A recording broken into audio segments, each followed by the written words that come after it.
Hello everyone, welcome back to my channel with love অঞ্জলি।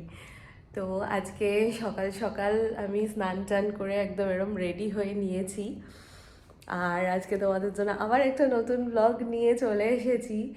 আর আজকের দিনটা আমার কাছে ভীষণ ভীষণ ভীষণ স্পেশাল। সেটার কারণ হচ্ছে আজকে 28 নভেম্বর, আজকে ফ্রাইডে। আর আজকে হচ্ছে মিরোর জন্মদিন। আর মিরোর এটা ফার্স্ট বার্থডে। কিন্তু আমাদের কি বলতো, শ্বশুরবাড়ির নিয়মে আর কি, যে বার্থডে সেলিব্রেশন নেই। 5 ইয়ার্স অবধি আমাদের কোনো বার্থডে সেলিব্রেশন নেই। তো তাছাড়াও আজকে এমনিতেও আজকে উইকডেজ, তো আমরা কোথাও যেতেও পারতাম না এমনিতে। তো ওই জন্য সকাল সকাল স্নান টান করে এই যে রেডি হয়ে নিয়েছি। কিন্তু হ্যাঁ, এখনও আর রেডি হয়ে নিয়েছি মানে শুধু জামাটাই পরেছি, আর কিছু রেডি হয়নি। এখন একটু হালকা মেকআপ লিপস্টিক করা বাকি আছে। তো আজকে আমরা এখন একটুখানি যাবো, এরপরে মিরো এখনও ঘুমাচ্ছে, একটু যাব পুজো দিতে। তারপরে ব্যাস আজকের দিনটা এরকমই, এমনি বাড়িতে এসে আর কি বাড়িতেই রান্না বান্না করে টুকটাক খাবো। আর কালকে একটুখানি প্ল্যান আছে, কালকে 29th স্যাটারডে, 29 নভেম্বর। কালকে দেখা যাক, একটু প্ল্যান আছে যে আমরা একটুখানি বেরোবো।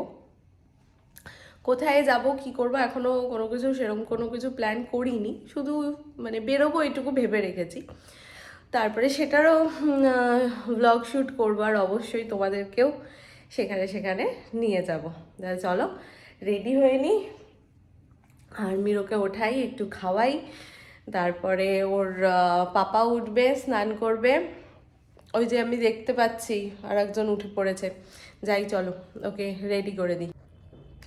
তো আমি রেডি হয়ে নিয়েছি, আর তার সাথে রাজ আর মিরো রেডি হয়ে গেছে। আমরা এই ক্যাব বুক করেছি, ক্যাব আসছে, ক্যাব আসলেই আমরা যাব। আর আমরা যাচ্ছি হচ্ছে আমাদের এখানেই নিউ টাউনে রাম মন্দির আছে, সেইখানে।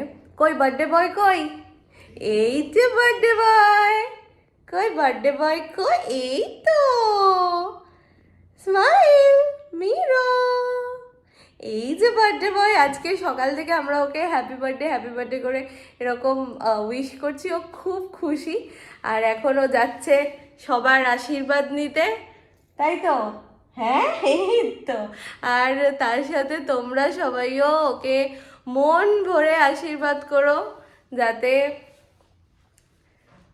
মিরো খুব খুব খুব ভালো থাকে, খুব খুব খুব ভালো একটা মানুষ হয় তার জন্য। তাহলে চলো যাওয়া যাক। আর তার সাথে তোমরা কেউ গেছো কিনা জানি না এখানে, যদি কেউ গিয়ে থাকো, এখানে ভিজিট করে থাকো, তাহলে সেটাও আমাকে জানিও, তোমাদের এক্সপিরিয়েন্স শেয়ার করো। আর চলো তাহলে তোমাদেরকে রাম মন্দিরটাও ঘুরিয়ে নিয়ে আসি। মিরো, মিরো,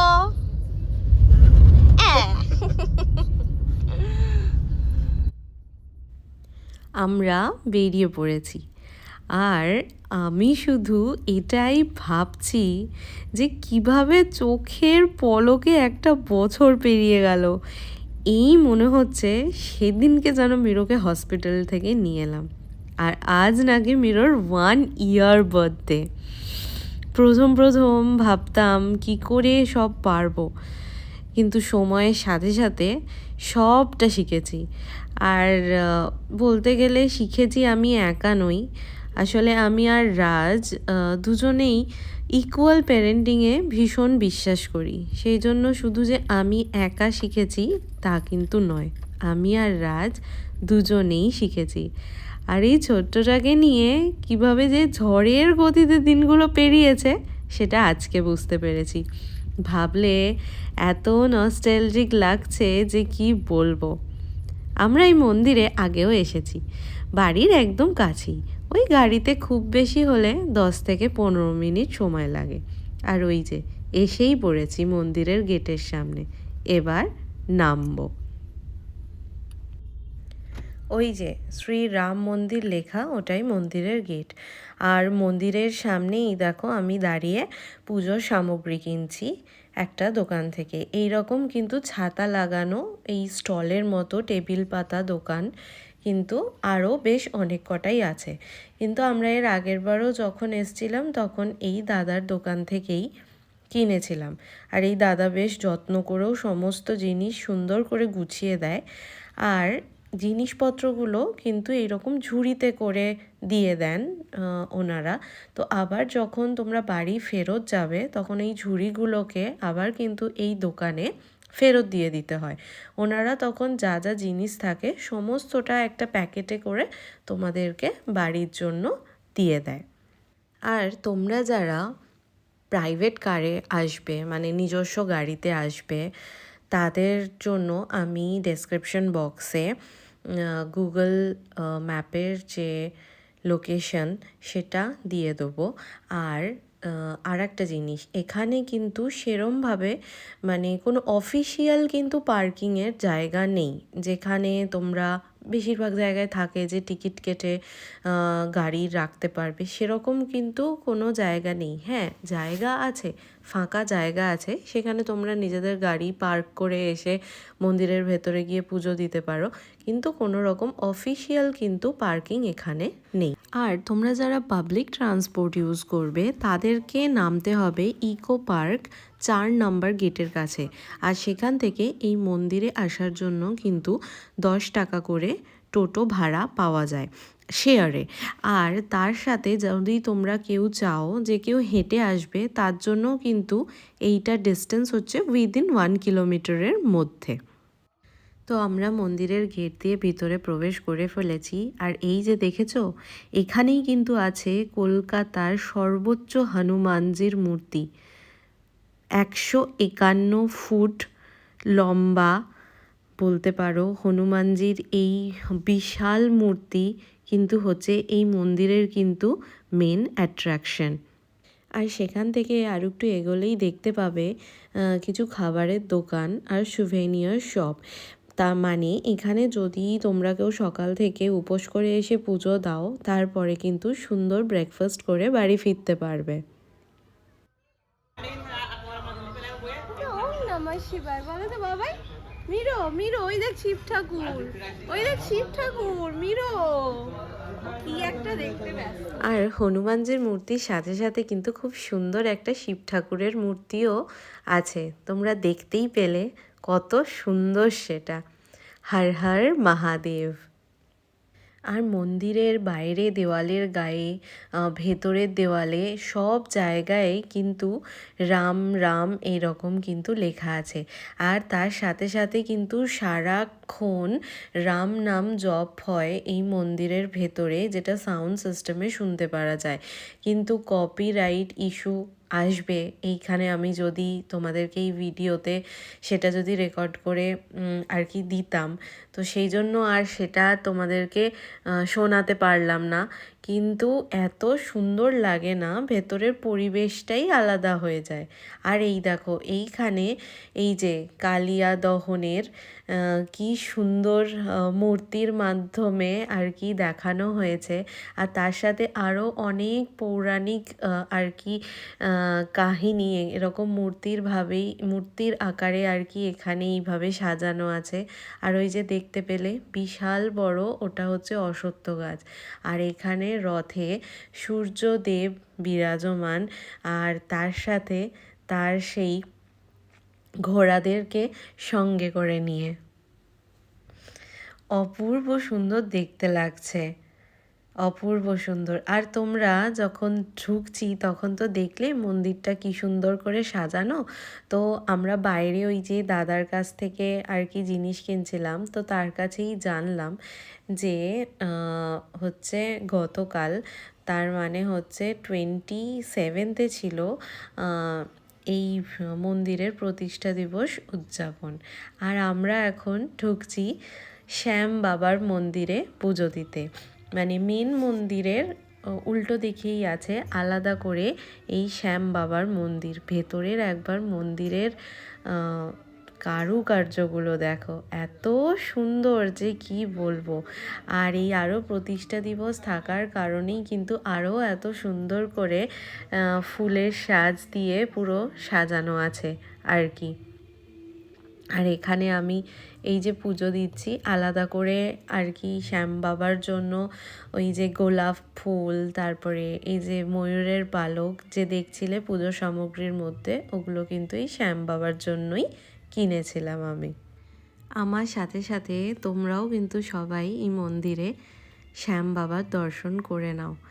আর সেদিনকে মিরোর বার্থডে ছিল, ঠাকুর মশাইকে সেটা বলায় ঠাকুর মশাই আরেকটুখানি বলতে পারো ভালো করেই আর কি বসিয়ে ও পুজোটা করে দিল।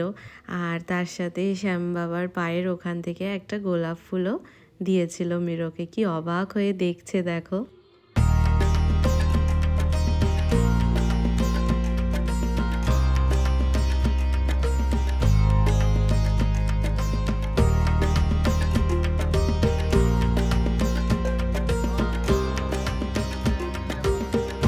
শ্যাম বাবার পুজো শেষ করে এবার আমরা বেরোচ্ছি শ্যাম বাবার মন্দির থেকে।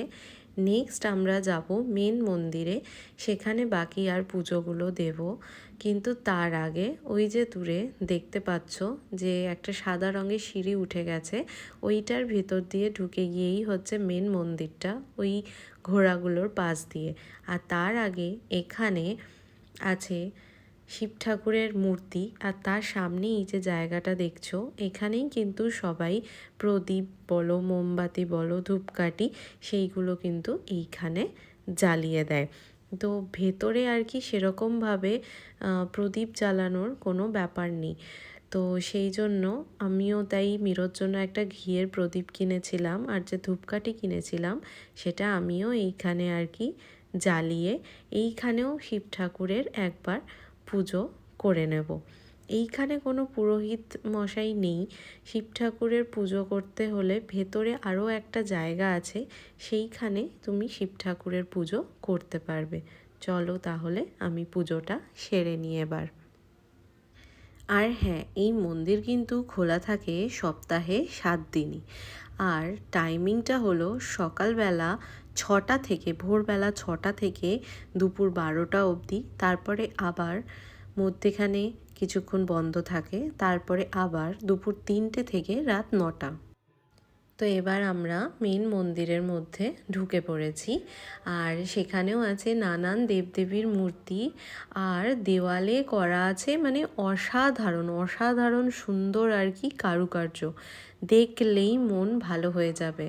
আর ওই যে দেখতে পাচ্ছ পাশে বললাম না ভিতরে যে শিব ঠাকুর আছে, ওখানে শিবলিঙ্গ আছে যেখানে পুজো করে দেন আর কি ঠাকুর মশাই। তো এখানে আমরা ঠাকুর মশাইয়ের কাছে এসে বললাম এবার গণেশ ঠাকুরের পুজোটা করে দিতে।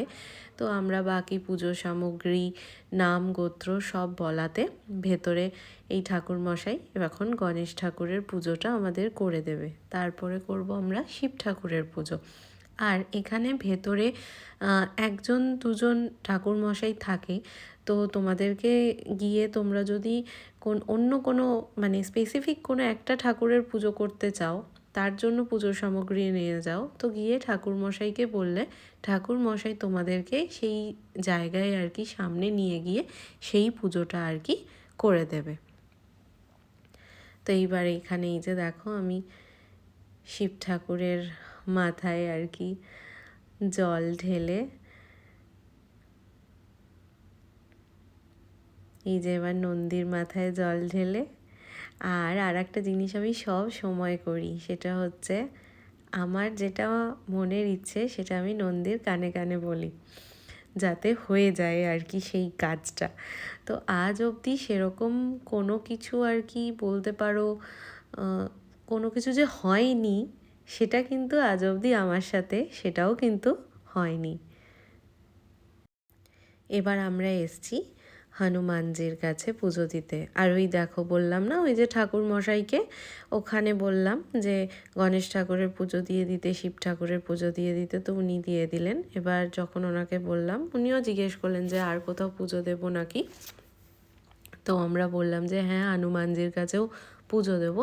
তো উনি তাই আবার সঙ্গে করে নিয়ে এলেন এখানে পুজো দেওয়ানোর জন্য। আর সব ঠাকুরের সামনে আলাদা আলাদা দানপাত্র রাখা আছে। তোমরা চাইলে ঠাকুর মশাইয়ের হাতেও ডিরেক্ট দিতে পারো, আবার না চাইলে ওই প্রণামী পাত্র বা দানপাত্র সেখানেও কিন্তু দিতে পারো। মিরোকে এতবার তিলক লাগিয়ে দিচ্ছে, মিরোর বেশ ব্যাপারটা কিন্তু ইন্টারেস্টিং লেগেছে। আর এই যে তার সাথে বলছিলাম, এখানে এই দেখো আছে রাধা মাধব, আর এই যে রাম লক্ষ্মণ সীতা। আমরা এখানেও পুজো করেছিলাম, কিন্তু এখানে একমাত্র এই ঠাকুরের সামনেই কিন্তু স্ট্রিক্টলি লেখা ছিল যে ভিডিওগ্রাফি করা যাবে না। তো এবার পুজোর সময়তে আমরা শুধুমাত্র কটা ক্লিপিংস নিয়েছি জিজ্ঞেস করে, কিন্তু পুজোর সময়তে কোনো রকম কিন্তু আমরা ভিডিও করিনি। আর এইখানে আছে লক্ষ্মীনারায়ণ, কি সুন্দর না মূর্তিগুলো, খুব সুন্দর করে সাজানো। আর এই যে তোমাদেরকে বলছিলাম কি সুন্দর কারুকার্য দেখলে। আর এইখানে আছে আমাদের যোগু দাদা, জগন্নাথ বলরাম সুভদ্রা। আর এই দেখো আমি এখানে মিরোকে বলছি বলো জয় জগন্নাথ, আর ওখানে একটা ব্যাকগ্রাউন্ডে আর কি একটা গান বাজছিল, তাই আমি এখানে ভয়েস ওভারই দিয়ে দিলাম। আর এই দেখো শ্রীরাম নাম, কি সুন্দর করে আর কি কারুকার্য করা, বিভিন্ন পৌরাণিক আর কি গল্প এখানে আর কি বিভিন্ন রকম চিত্রের মাধ্যমে আর কি এখানে দেখানো হয়েছে। আরে দেখেছো প্রতিটা যে ওগুলো কিন্তু সব কাঁচের, পুরো কাঁচের কাজ করা, আর তার মধ্যেও কিন্তু রাম রাম এরকম লেখা আছে। আর এই যে ভেতরেও একটা এখানে মূর্তি আছে শ্যাম বাবার, মাঝখানে একটা চৌকো আর কি কাঁচের বাক্সর মতো করা আছে, বক্স মতো করা আছে, তার মধ্যেই আর কি এই ঠাকুরগুলো রাখা আছে। এই ঠাকুরগুলো কিন্তু শুধুমাত্র রাখাই আছে, এইখানে কিন্তু পুজো করা যায় না। এবার আমরা বাইরে বেরিয়ে পড়েছি, আর আজকে কিন্তু বেশ ফাঁকা, সেই জন্য বলতে পারো পরিবেশটা আরও সুন্দর লাগছে, আসলে উইকডেজ তো সেই জন্য। আর এই মন্দির চত্বরটা কিন্তু রাত্রেবেলায় আরও সুন্দর লাগে, চারিদিকটা একদম আলোতে আলো হয়ে থাকে। আর এই দেখো এইখানে আছে জিন মাতা মন্দিরও, এখানে যদিও আমরা পুজো দিইনি, তোমরা যারা জিন মাতা মন্দিরেও পুজো দিতে চাও তারাও কিন্তু দিতে পারো। আর আমি যেটা দেখলাম এইখানে বেশিরভাগ নন বেঙ্গলিরাই দেখলাম যে পুজো দিচ্ছে। আর এই মন্দিরের ভেতরটাও বেশ সুন্দর, মানে এখানে সবকটা মন্দির আলাদা আলাদা রকমের। দেখো এইটা আবার কিন্তু শ্যাম বাবার মন্দির, আর যে মেন মন্দির তার থেকে কিন্তু আবার আর একটুখানি ডিফারেন্ট। আর এইবার আমরা যাব শ্রী বালাজি যে মন্দির আছে সেইখানে।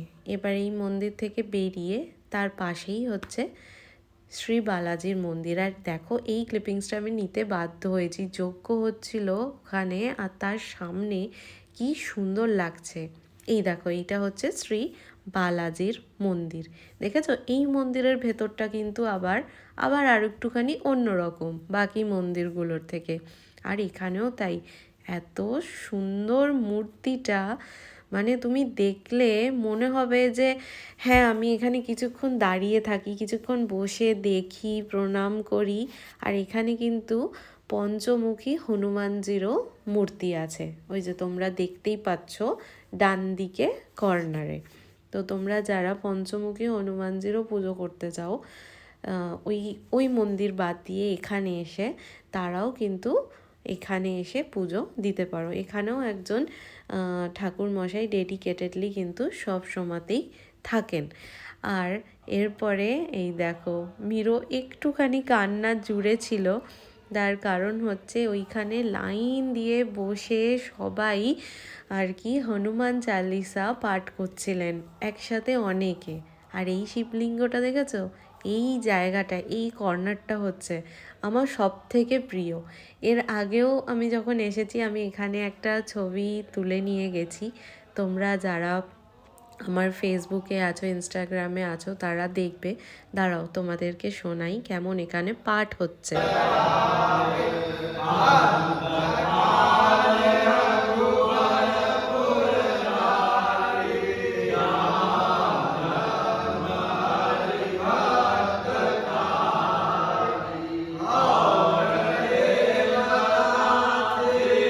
আর আমার ওখানে খানিকটা হনুমান চালিসা আর কি মুখস্থ, তাই আমার এত ভালো লাগছিল, তাই আমিও আর কি ওইখানে বসে ওনাদের সাথে সাথে আর কি খানিকটা করে বলছিলাম। বেশ মনটা আর কি ভালো হয়ে গেল। এই মন্দিরে এসে খুব সুন্দর করে কাটলো মিরোর জন্মদিনের সকালটা। এই যে আবার একবার শিব ঠাকুরের দর্শন সেরে আমরা আর কি ওই জায়গাটাতে কয়েকটা বেঞ্চ আছে আর কি, ওখানে বসেছিলাম ক্যাব বুক করার জন্য।